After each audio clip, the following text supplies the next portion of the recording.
Una cosa nobilissima da mostrare solo a persone di riguardo e in circostanze eccezionali. Così diceva nel 1500 il cardinale Grimani del suo meraviglioso breviario, il codice fiammingo che aveva acquistato per 500 scudi d'oro e che lasciò in eredità alla Serenissima perché lo custodisse come un tesoro.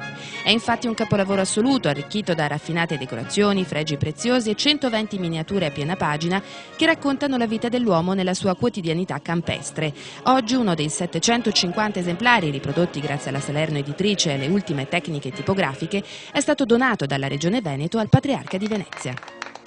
Non immaginavo, ho visto altri codici, ma non immaginavo di trovarmi di fronte a una cosa di una unicità, di una bellezza così straordinaria e ripeto, l'obiettivo è di renderlo godibile ed usufruibile senza che sia rovinato. Realizzando una cosa di questo genere si ha un'emozione profonda e si ha la profonda soddisfazione di avere usato bene i soldi dei cittadini. Abbiamo recuperato qualcosa di straordinario, di nobilissimo, una volta riservato a pochissime persone.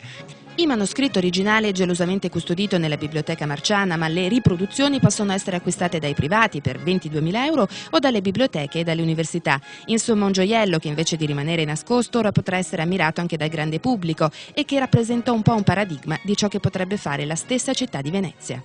Investire il ricchissimo patrimonio culturale che noi oggi possediamo con le tecnologie più adeguate può consentire di generare posti di lavoro compatibili con la nostra città lagunare, così che i giovani non debbano lavorare solo nel turismo.